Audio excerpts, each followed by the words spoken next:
Bien, volvemos aquí a su servicio para hablar hoy acerca de las infecciones vaginales. Y tengo como invitada en este programa a la doctora Andrea Peña. Ella es ginecóloga, es obstetra y es especialista en medicina materno-fetal. Doctora Andrea, muchísimas gracias por aceptar la invitación. Buen día, Jader, buen día a todos los televidentes, y para mí pues es un agrado estar nuevamente con ustedes compartiendo estos temas tan interesantes. Bueno, sin más preámbulos, doctora Andrea, ¿qué es considerada una infección vaginal? Bueno, una infección vaginal es básicamente la ruptura de la barrera de protección normal que existe a nivel de la vagina.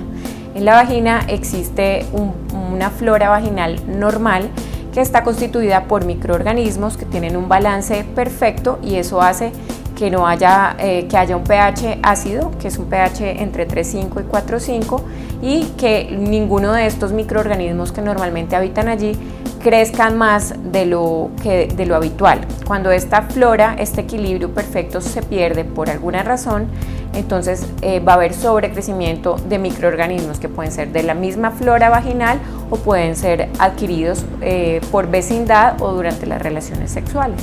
Normalmente las mujeres refieren mucha rasquiña, prurito, algunas refieren olores fuertes vaginales, pero ¿qué otros síntomas caracterizan la infección vaginal? Pues el más frecuente obviamente es el flujo vaginal, una descarga vaginal. El flujo va a tener unas características diferentes dependiendo del microorganismo que esté predominando en la infección. Entonces el flujo a veces puede ser de color gris, a veces puede ser espumoso, a veces puede ser amarillo, otras veces puede ser de color verde.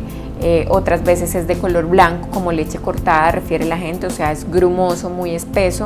Y las personas que trabajamos en esto, pues sabemos, de acuerdo a las características del flujo, cuál de los microorganismos prevalece, ¿no? Eso es muy importante. Otro, el olor, y en cuanto al olor, algunos microorganismos producen un flujo con un olor muy fuerte, que muchas veces la gente lo refiere como un flujo a pescado, que es producido simplemente por microorganismos anaerobios que producen unas sustancias que se llaman cadaverinas y putrecinas, y que al entrar en contacto con otras sustancias, como por ejemplo el semen, desencadenan la volatilización de esas sustancias y producen un olor muy fuerte. Esos son producidos estrictamente, básicamente por la Gardnerella vaginalis, es la que produce eso. Entonces eso nos va orientando. Otro de los síntomas obviamente es enrojecimiento, mucho prurito, mucha rasquiña de la zona vaginal, y eso es simplemente dado por la inflamación.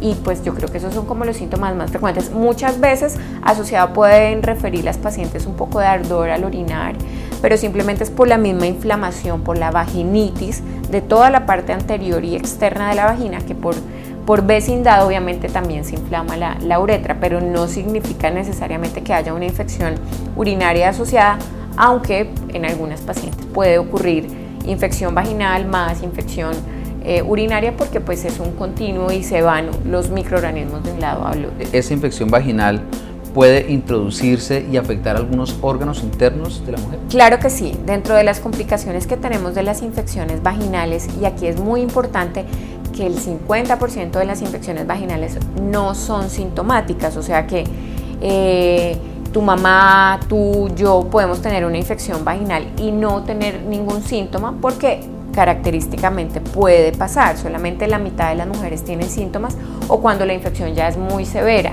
Entonces esas infecciones asintomáticas que no son pesquisadas pueden ir ascendiendo por el tracto genital, entran por el cuello del útero, entran al útero, pueden inflamar el útero, llegar a las trompas y producir un cuadro que se llama enfermedad pélvica inflamatoria. El cuadro de enfermedad pélvica inflamatoria puede ser muy delicado porque puede producir más adelante en la vida reproductiva de la paciente, o cuando quiera tener hijos, puede producir infertilidad, porque ha habido un proceso inflamatorio crónico a nivel de las trompas que las obstruye y no permite que haya que se produzca el embarazo. ¿Cuáles son esos factores de riesgo para presentar infecciones vaginales? Bueno, el principal factor de riesgo es una vida sexual un poco desordenada, sin protección, tener múltiples parejas sexuales, el sexo oral, ser receptor de sexo oral, porque obviamente eso altera el pH, y si no hay una higiene adecuada después de tenerlo, pues obviamente entran microorganismos de la flora bucal a la flora vaginal. el uso de juguetes, las malas técnicas higiénicas, la alimentación. Básicamente, como esos son los factores de riesgo pues, que llevan a la presentación de infecciones. En el sexo normal que tiene un hombre con una mujer o una persona con otra, ¿puede también transmitirse esas infecciones? Claro que sí. Las relaciones sexuales son el método más frecuente de transmisión y de alteración del pH. El hombre puede ser portador y no tener síntomas, igual la mujer también puede ser portadora y no tener síntomas. Entonces es importante muchas veces en esos cuadros de infecciones a repetición y dependiendo de las características microbiológicas que sabemos en un frotis de flujo vaginal de la infección, si necesita tratamiento la pareja, porque si tratamos solo a la mujer y no se trata a la pareja, pues él actúa como, digámoslo así, un reservorio y una fuente de contaminación nuevamente para la pareja. Entonces es muy importante esa pregunta, Jade, porque sí, tanto el hombre como la mujer pueden ser asintomáticos y pueden transmitir la infección a su pareja. ¿Cuál es el diagnóstico o cómo es ese diagnóstico que se le realiza a una paciente con esta infección? Básicamente existen dos formas de diagnóstico. Uno es el diagnóstico clínico, que como les recordé al comienzo, está basado básicamente en los síntomas y en las características del flujo que está presentando la paciente y los síntomas que está presentando la paciente. Y el segundo es un método ya de diagnóstico que es un frotis de flujo vaginal. Lo que se hace en el frotis de flujo vaginal es que se toma una muestra muy similar a una citología. A la paciente se le pone un espéculo y se le toma una muestra con un hisopo y esa muestra se va a estudiar directamente en el microscopio para buscar los microorganismos que hay. Las personas entrenadas en esto nos pueden decir qué parásitos hay, qué bacilos hay y nosotros pues como sabemos cuál es la flora vamos a determinar según lo encontrado. Además ellos miden el pH con unas tiras reactivas que nos van a decir si el pH está en 6, si está en 3, si está en 2, más sumado a todas las características pues nosotros con eso hacemos una evaluación y hacemos un diagnóstico.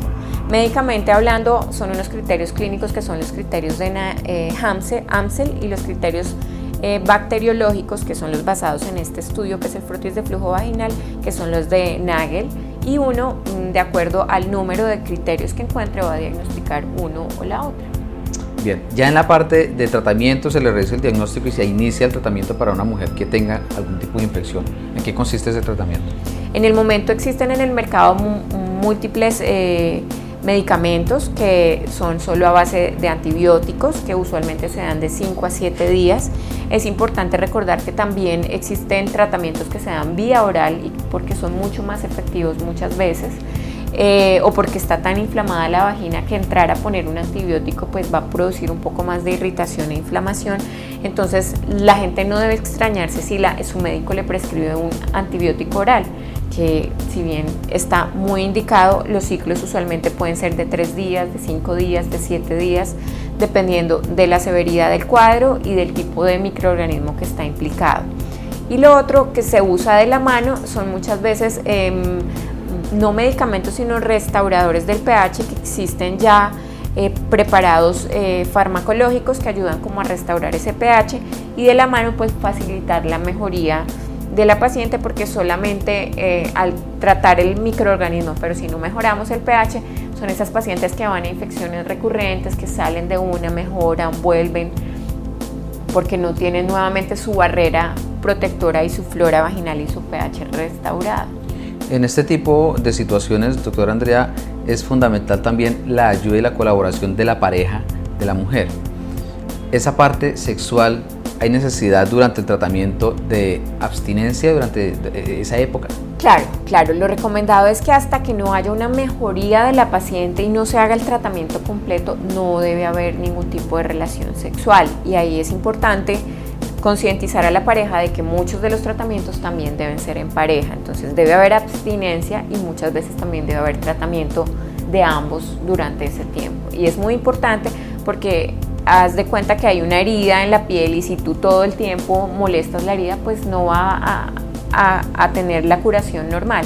Es lo mismo, si no hay esa abstinencia, pues obviamente en ese momento las relaciones primero no van a ser placenteras, van a ser muy dolorosas y obviamente el proceso de recuperación no se va a dar tan fácilmente porque va a haber una alteración frecuente de la flora. ¿Cómo prevenir una mujer llegar a una infección vaginal? Bueno, la prevención es básicamente evitar los factores de riesgo de los que hablábamos. Primero, idealmente tener una pareja estable, evitar múltiples parejas. Siempre si hay múltiples parejas, pues utilizar protección, utilizar los preservativos. Después de tener relaciones sexuales, así sean las usuales o sean orales, debe haber un aseo de la zona genital por todos estos cambios del pH que estábamos hablando. Y eso es súper importante y eso nos previene tanto infecciones vaginales como infecciones urinarias. Evitar el uso de protectores a diario. Un buen consumo de productos a base de lactobacilos y yo creo que esos son como los más, y evitar las ganas de orinar, retener las ganas de orinar porque eso también facilita infecciones urinarias o pérdidas de orina pues sin querer. La persona cuando tiene muchas ganas de orinar se le sale una gotica y resulta que esa gotica va a la vagina y altera todo el pH y coloniza la vagina y puede predisponer a infecciones vaginales. Entonces las mujeres somos muy dadas a aguantar las ganas de orinar.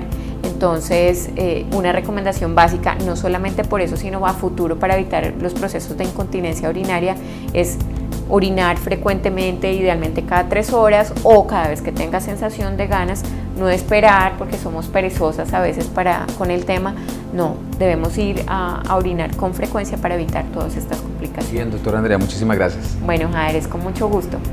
Bueno, amigos televidentes, pues de esta manera hemos clausurado una vez más el programa en el día de hoy, hablando acerca de las infecciones vaginales, un tema muy interesante, obviamente, para el género femenino. Si usted, amigo, amiga televidente, o amigo, porque podemos tener también hombres apreciando este programa para llevarle esta información a sus compañeras, pues los números telefónicos son el 264-0029 o 314-618-0061, esto en la ciudad de Ibagué, Colombia, para aquellas personas que nos ven a través de las redes sociales. Estas líneas que les acabo de dar son las líneas particulares de la doctora Andrea Peña.